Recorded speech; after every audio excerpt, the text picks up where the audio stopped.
बिस्मिल्लाहिर्रहमानिर्रहीम नहमदुहु व नसल्ली अला रसूलिल करीम। इकबाल रहमतुल्लाह अलैह फरमाते हैं, खिरद को गुलामी से आज़ाद कर दे। हमारे जहन आजकल गुलामी में गिरफ्तार है। इकबाल रहमतुल्लाह अलैह की दुआ है, खिरद को गुलामी से आज़ाद कर दे, जवानों को पीरों का उस्ताद कर दे। यानी बच्चों को, जवानों को बूढ़ों का उस्ताद बना दे। अल्लाह ताला से दुआ की। अब हम ये देखेंगे कि बच्चे और जवान बूढ़ों के उस्ताद कैसे हो सकते हैं, और फिर हम ये देखेंगे कि बच्चों से बूढ़े कैसे सीखें और बूढ़ों से बच्चे कैसे सीखते हैं। हम अपनी नस्लों को कैसे सिखाएं और हम अपनी नस्लों से कैसे सीखें। तो मैं किस्सा बयान करता हूँ आपके सामने। कुछ साल पहले की बात है, एक प्रोग्राम था नेशनल डे, जैसे हमारा 14 अगस्त का आज़ादी का दिन होता है, तो यौम आज़ादी था। तो सोशल वेलफेयर कम्प्लेक्स में एक बड़ा प्रोग्राम था ज़बरदस्त। तो मुझे भी दावत दी गई थी। अब मैंने सोचा कि मैं वहाँ जाऊँगा, तो वहाँ कुछ सरकारी अफसरान आए होते हैं जो अपनी अपनी कहानियाँ सुनाते हैं, कुछ सियासतदान आए होते हैं, वो अपनी कारकर्दगियाँ सुनाते हैं। और हाल ये है कि सारों की कारकर्दगी का नतीजा ये है कि मुल्क की कश्ती भंवर में फंसी है, डूबने की जद में। और वो अपने किस्से सुनाते रहते हैं, हमने ये किया, हमने ये किया, हमने ये किया। तो ये सोच के मैं कश्मकश में था कि वहाँ जाऊँ या अपने इदारों में चला जाऊँ। फिर मैंने सोचा कि वहाँ जाके अपनी हाजिरी तो लगवा दूँ, कल को कहेंगे जी आए नहीं। तो मैंने कहा थोड़ी देर शक्ल दिखा के आगे चला जाऊँ। वहाँ गया तो एक स्पीच हो रही थी, एक ब्यूरोक्रेट की, एक बड़े अफसर की, और वो प्रेजेंटेशन इंग्लिश में हो रही थी, जबकि सामीन सारे के सारे पंजाबी समझने वाले थे या थोड़ी सी उर्दू। तो उस प्रेजेंटेशन के आखिर में एक औरत ने खड़े होकर कहा कि सर आपने जो कुछ कहा अगर ये उर्दू में होता तो हमें भी समझ आ जाता। तो हमारे अफसरों का ये हाल है।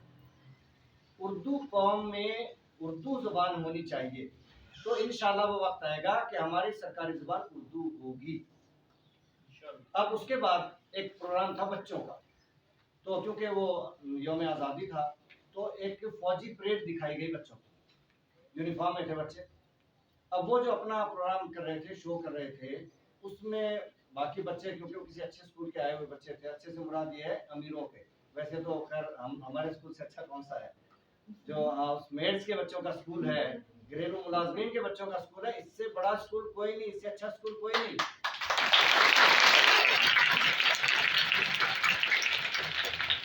तो वो जो बच्चे आए थे उन सब बच्चों में कुछ मैं कहूँगा अमीर घरानों के बच्चे, इस तरह पता चल जाता है कि वो मोटे ताजे होते हैं, जरा आजकल ये भी निशानी बन गई है।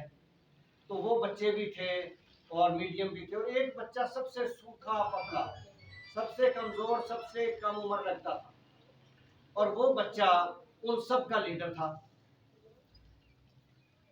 तो सोचने की बात है कि उसमें क्या खूबी थी कि सबसे कमजोर, सबसे दुबला पतला, सबसे छोटा, वो उन सबका लीडर था और बाकी बच्चे नहीं थे।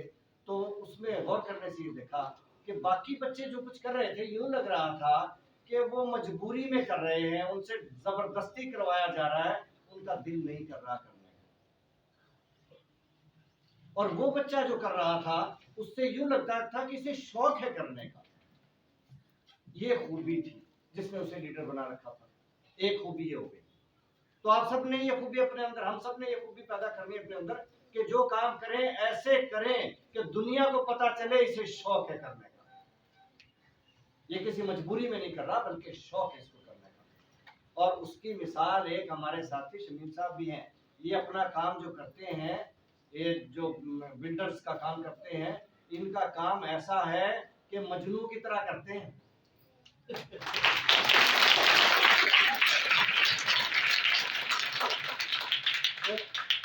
ये इनकी जो दीवानगी है अपने काम में, अपने पेशे के साथ, ये जाहिर करती है कि कितना शौक है इनको, और वही इनकी तरक्की का रास्ता है। तो जो काम भी हमने करना है मेरे बच्चों, ये ज़हन में रख लो, शौक से करना है, तो फिर आप लीडर बनोगे। दूसरी खूबी उस बच्चे में ये थी, कमजोर से बच्चे में, कि उसका फेस था स्माइलिंग फेस। बाकी सारों के चेहरे किसी के उतरे हुए, किसी के सूजे हुए, यूं लग रहा था कि पता नहीं क्या परेशानी है बेचारों को। और वो स्माइलिंग फेस, मुस्कुराता हुआ चेहरा। दुनिया में कोई ऐसी क्रीम या दवाई या मेकअप नहीं जो खूबसूरत बना दे स्माइलिंग फेस से ज्यादा। जमाने का हुस्न स्माइल में है। स्माइलिंग फेस होगा सबको अच्छे लगोगे। और अगर चेहरे पे परेशानी का इजहार है, गुस्से का इजहार है, टेंशन का इजहार है, किसी को अच्छे नहीं लगोगे। दो खूबियां हो गई, स्माइलिंग फेस रखना है हमेशा, और दूसरी खूबी कि जब काम करना है तो ऐसे करना है पता चले सबको कि इसको शौक है करने का। और तीसरी चीज जो मैंने उस बच्चे में ऑब्जर्व की वो ये थी कि वो सबसे ज्यादा बोल्ड था, वो रिस्क लेता था। खतरात को मोल लेना, रिस्क लेना, ये बहुत बड़ी खूबी है। हीरो वही बनेगा जो रिस्क लेगा। आपने फिल्में देखी होगी, जो हीरो होता है वो सबसे ज्यादा मार भी खाता है, तकलीफें भी सहता है, खतरात भी उसके लिए सबसे ज्यादा होते हैं। कैसे कैसे ऐसे मुकाम आते हैं कि जज लगेगा मर गया, ऐसे खतरात मोल लेते हैं तो फिर बनते हैं हीरो। तो खतरात मोल लेना। अब उस बच्चे ने जो स्टेप्स किए, अब बाकी बच्चे बकरों की तरह हुए थे, झुके हुए थे, और वो उनके ऊपर चल रहा था। फिर बाकी खड़े थे, वो उनके कांधों पर सवार होके और ऐसे मीनार सा गुंबद सा बनाया और वो सबके ऊपर जाके खड़ा हुआ, और फिर उसने सबसे ऊपर से छलांग लगाई। बच्चों ने पकड़ लिया नीचे से, लेकिन खतरा तो मोल लिए। रिस्क लेना, जो देखे कुछ पाने के लिए कुछ खोना पड़ता है, कुछ कमाने के लिए कुछ लगाना पड़ता है, तो रिस्क लेने पड़ते हैं जिंदगी में, खतरात मोल लेने पड़ते हैं जिंदगी में।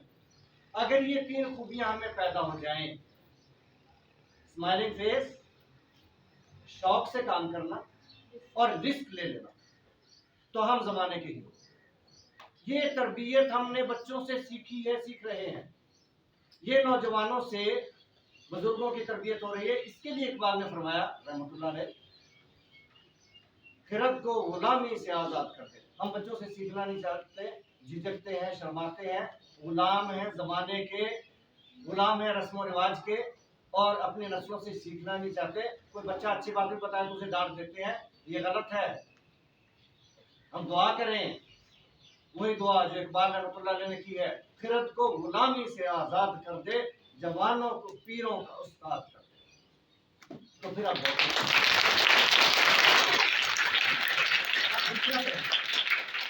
दूसरा पहलू कि हम बच्चों से सीख तो लें। अब दूसरा पहलू है कि बच्चे हमसे कैसे सीखें, हम बच्चों की तरबियत कैसे करें। हम जो तरबियत कर रहे हैं इस माशरे में अपनी नस्लों की, वो हम शाहीनों को मुर्गियां बना रहे हैं। जैसे ब्रायलर मुर्गियां आपने देखी होंगी, वैसी भी मुर्गियां आपने देखी होंगी। क्या करती है मुर्गी? टुक टुक टुक करती चलती है, और उसके बच्चे उसके पीछे साथ साथ चलते हैं, और वो क्या करती है, गंदगी में से चोंच मार के दाना निकालती है, खाती है, उनको भी खिलाती है, उनको भी सिखाती है। शाहीन क्या करता है? शाहीन तो यूं नहीं करता। ये गोबर में से निकाल के खाना, हराम खाना, मुर्दार खाना, ये मुर्गी तो अपने बच्चों को सिखा सकती है। करगस और गिद्ध जिसे हम कहते हैं वो तो सिखा सकते हैं, शाहीन तो ऐसा नहीं करता। हमें अगर अपनी नस्लों को शाहीन बनाना है तो हमें खुद भी शाहीन बनना पड़ेगा और अपनी नस्लों को सिखाना पड़ेगा। और वो सिखाने का तरीका इकबाल रहमतुल्लाह अलैह बता रहे हैं। वो किस्सा सुना रहे हैं कि उकाब अपने शाहीन बच्चों को कैसे तरबियत करता है। बच्चा शाहीन से कहता था उकाबे साल खुर्द, साल खुर्द यानी बूढ़ा, बूढ़ा शाहीन, बूढ़ा उकाब अपने बच्चों से, शाहीन बच्चों से कह रहा था। बच्चा शाहीन से कहता था उकाबे साल खुर्द, ऐ तेरे शहपर पे आसान रिफ़अते अर्शे बरी, के तेरे जो पर हैं, अपने बच्चे को कह रहा है, तेरे जो पर हैं इनके लिए आसमान की बुलंदी कुछ भी नहीं। ऐ तेरे शहपर पे आसा रिफ़अते अर्शे बरी, के तेरे इतने बड़े पर हैं, शहपर हैं कि आसमान की बुलंदी तेरे लिए कुछ भी नहीं है। ये फार्मूला है बच्चों को शाहीन बनाने का। हम क्या कहते हैं, ये माएँ क्या कहती है, ये निकम्मी तो कुछ नहीं कर सकती, ये निकम्मा कुछ नहीं कर पाएगा, कह कह के निकम्मा बना देते हैं। दुनिया में कोई निकम्मा नहीं है। जो दुनिया में खुद ज़हन तरीन शख्स था और जिसने 9 साल की उम्र में स्कूल जाने का उसको भेजा गया और टीचर ने तंग आके लेटर लिख दिया माँ के नाम कि ये बच्चा स्कूल में नहीं चल सकता बच्चों के साथ, इसके लिए घर में अलहदा इंतजाम किया जाए टीचर का। और वो बच्चे ने लाके खत दिया और माँ ने पढ़ के क्या सुनाया बच्चे को? माँ ने कहा कि टीचर ने लिखा है तुम्हारा बच्चा इतना ज़हीन है कि क्लास इसके साथ नहीं चल सकती, इसके लिए अलहदा टीचर का इंतजाम करो घर पे। उल्टा कर, ये तरबियत होती है। उस माँ ने अपने बच्चे की तरबियत ये की क्या बच्चे तू सबसे ज्यादा ज़हीन है, और फिर वो बच्चा तारीख ने साबित कर दिया कि दुनिया का सबसे ज़हीन तरीन शख्स बना। साइंसदानों में कहता हूं मैं, पैगंबरों से मुकाबला नहीं। और उसका क्या नाम है? आइंस्टाइन। तारीख में सबसे बुलंद नाम है साइंसदानों में उसका। वो क्या चाबी लगी थी? माँ ने कह दिया कि तू सबसे ज्यादा ज़हीन है, तेरे लिए अलग टीचर करना पड़ेगा, जबकि टीचर ने लिखा था कि ये सबसे कम ज़हीन है, इसके साथ ये क्लास के साथ नहीं चल सकता। तो माएँ सुन लें, अपने बच्चों को कभी भी नालायक नहीं कहना। बच्चों को बताएं, उनकी असलियत बताएं। इन बच्चों में हर बच्चा इतना ज़हीन है, इतना टैलेंटेड है कि दुनिया का नक्शा बदल सकता है, दुनिया का हीरो बन सकता है, जमाने की तकदीर बदल सकता है। अगर एक रुकुन ज़हन बच्चा जो 4 साल की उम्र में बोलना सीखा और 9 साल की उम्र में स्कूल गया और खुद ज़हन तरीन था, अगर वो सबसे बड़ा साइंसदान बन सकता है तो ये ज़हीन बच्चे क्यों नहीं बन सकते? मगर माओ ने बनाना है। जिस तरह शाहीन अपने बच्चे को बना रहा है, बच्चा एक शाहीन से कहता था उकाबे साल खुर्द, ऐ तेरे शाह पर प्यासा रिफते अर्शे बरी। जो कबूतर पर झपटने में मजा है पिसर, वो मजा शायद कबूतर के लहू में भी नहीं। हराम खाने में वो मजा नहीं है जो कमा के खाने में है, रिज़्क़ हलाल में है, मेहनत में है, जफाकशी में है शबाब अपने लहू की आग में जलने का नाम। हम जवानी किसको समझते हैं? बॉडी बिल्डिंग कर ली, मूछें रख ली, जवान हो गए, ये नहीं है जवानी। है शबाब अपने लहू की आग में जलने का नाम। अपने अंदर आग लगी हो, इन माओं के दिलों में आग लगी हो कि मैंने अपने बच्चे को हीरो बनाना है, घरेलू वर्कर नहीं बनाना, चौकीदार नहीं बनाना, ड्राइवर नहीं बनाना, मजदूर नहीं बनाना, मैंने तो इसको अफसर बनाना, बहुत बड़ा अफसर बनाना। माओ के दिलों में ये आग लगी और बच्चों के दिलों में ये आग पैदा कर दें कि हर बच्चा ये सोच ले कि मैंने जमाने का हीरो बनना है, मैंने कुछ करके दिखाना है, मैंने कुछ बन के दिखाना है। ये तरबियत है शबाब अपने लहू की आग में जलने का नाम। जवानी किसी रूप का नाम नहीं है, जवानी एक आरजू का नाम है, ख्वाहिश का नाम है, तमन्ना का नाम है, बर्निंग डिजायर, अंदर आग लगी हो,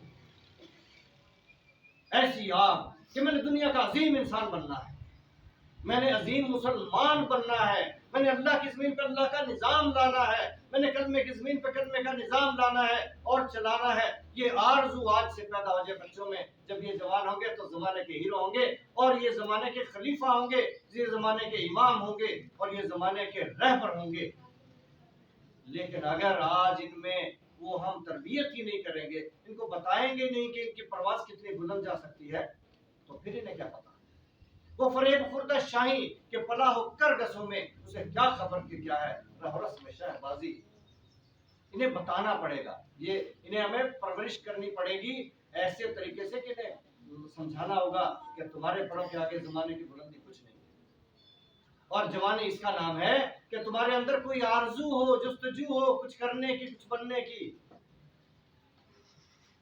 है शबाब अपने लहू की आग में जलने का नाम, सख्त कोशी से है तलखे जिंदगानी अंगबी। जिंदगी की तलखियां शहद जैसी मीठी हो जाती हैं मेहनत से, कोशिश से।